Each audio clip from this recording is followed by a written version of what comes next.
Hey everyone, thank you again for joining us for another episode of the Liverpool Connection podcast. This is Pub Chat. We're here at our favorite Irish pub, BD Riley's here in Austin, Texas. And I'm with David today. And David, happy Easter for those that celebrate, first of all. And 2-1 victory over Brighton. Always a hard time to play after the international break. We just about did it, but it was a nervy game. But you know, we had 20 shots, you know, to their 9, and it felt like we dominated, but it was always on the edge in the second half. You know, moving forward, they have chances. They're a good team anyway. But what do you think? The lineup, first of all, pretty much what we expected. Yeah, I think so. I mean, I think that was pretty much the lineup we could have expected.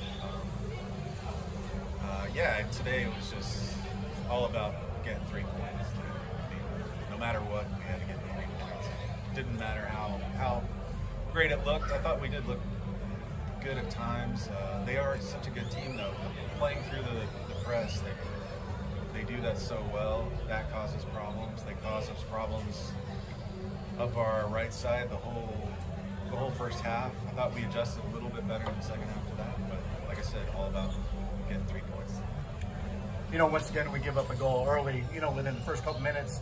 And I say this all the time. I just wish that Klopp would just play it straight up at the beginning, see what the game looks like, and then start playing the hybrid. But we had Bradley so far up the pitch on their goal, and we could have done a little bit better, you know, cutting that out. But a good strike by Welbeck at the end.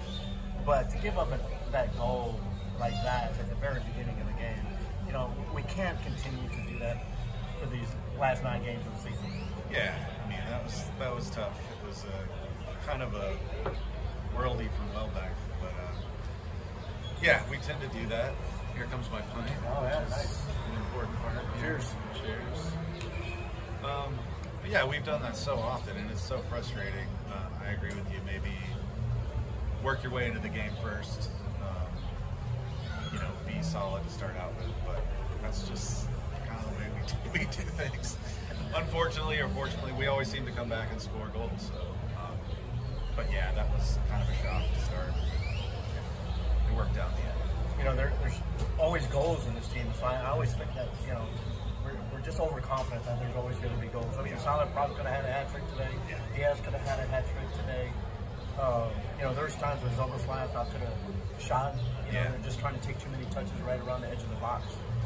We're not as direct at times. We're just kind of want to walk it in the goal, it looks like. But, you know, they did attack our right side that whole game, it seemed like. You know, Gomez did pretty well on the left. You know, again, at the end, I don't know what was happening at the end. It looked like we were playing for goal differential, knowing that we needed to score more goals because Arsenal has the advantage of us on goal differential. So at the end of the game, we could have just managed the game. We're still going for goal and leaving ourselves really open for a counterattack. And you know, Kelleher comes up big a couple times at the end of the game again. So yeah, and luckily Virgil had a really pretty good game. But yes, at the end of the match, we were all surprised that we'd see five of our players ahead of the ball with less than 10 minutes to go. I mean, we should be trying to protect that. I mean, yes, we want to try and score a third, but we got exposed a little bit at the end, and we were lucky that they didn't capitalize on it because they're a team. But yeah, they're a tricky team. They pass the ball well, they play through the lines so well. So yeah, I think we were a little bit fortunate, but then again, like I said, that's kind of how we do things. Yeah, there was a sequence right at the very end. We had 5 people pressing the ball, and one pass cut out 5 of our guys. It's like, dude, we're up 2-1, and then they're coming in, and we have one just, you know, I think Endo's just by himself. Yeah. And they're just running at us. I'm like, I know that Klopp was pissed off. We're all mad. Like, what are we doing? Yeah. You know, there's too many games left to like think about goal differential right now. You know, to try to make up all these goals against a quality team too. It's not a check team. Yeah. And because they have things going forward, and so that was kind of frustrating. I know Klopp was frustrated because there's a couple times that we didn't pass the ball or make the right decision. But overall, I thought Diaz was a torment to their side. You know, he gets the goal, quality finish at the end. You know, he anticipated if the defender hadn't touched it, he would have been offside. But you know, you got to take your chances sometimes and take a risk. Yeah, Diaz was very good today. He was kind of all over the pitch in the first half. A lot of energy from Diaz today, and we needed that because I think Darwin was a little bit off. Didn't make the impact that we hoped that he would have. But yeah, Diaz was very good. Endo, I thought, was very good. McAllister, of course, very good. Who did you think was besides Diaz, who was the standout for you? You know, I thought McAllister played well in the middle of the park. Him and Endo, every game they play together, I think they get a little bit stronger. But, you know, they can't do it by themselves. I really thought that Bradley and Kwanzaa, after that first goal, they didn't have the best start, but then they both individually became better as the game went on. Kwanzaa made some tackles one-on-one, and he showed a burst of pace on the one, but he got to that ball and like, where'd that come from, you know? And Bradley, he played better defensively. He was coming back, and he kept stealing the ball.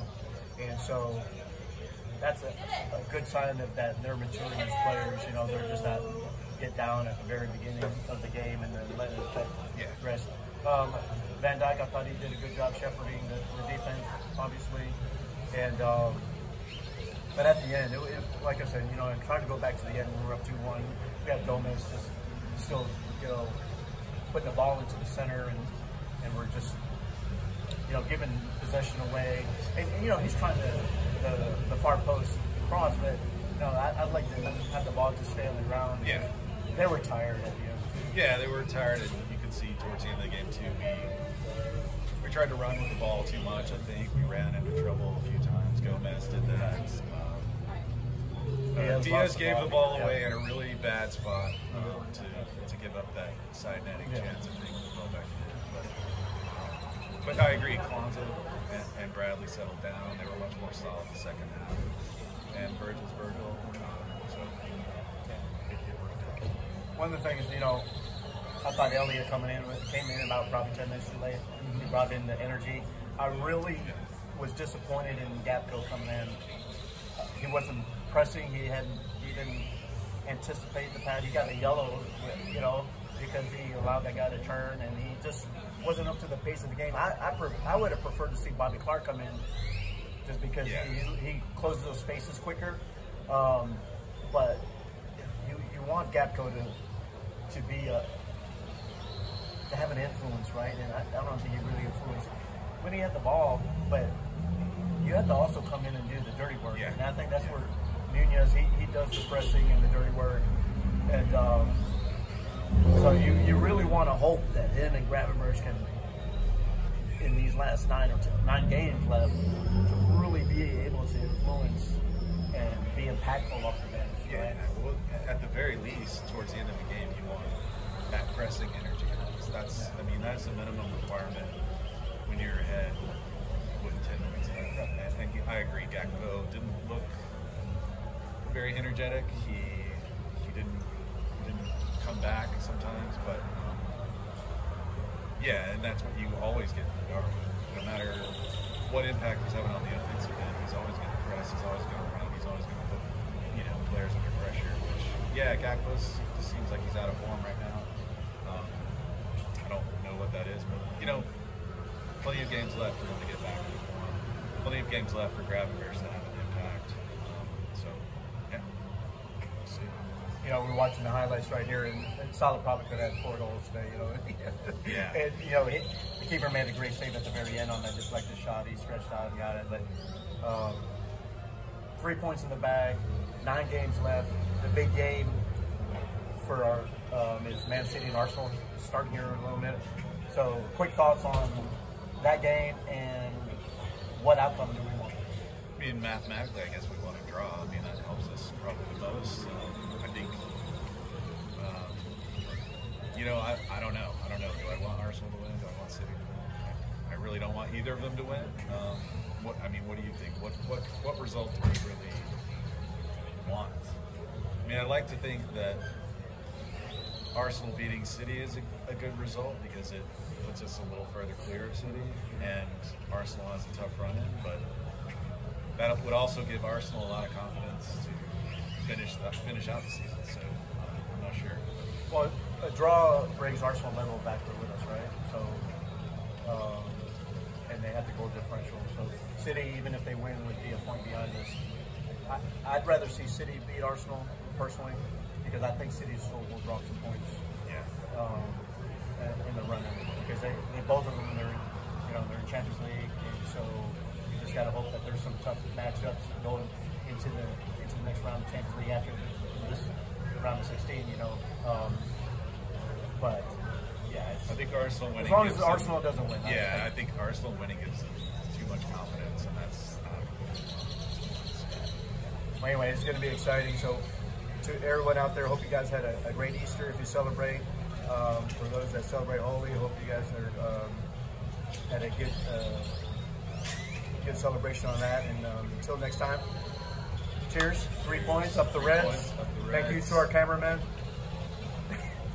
Cheers. Subscribe, like, put on your notifications. Bye. Cheers.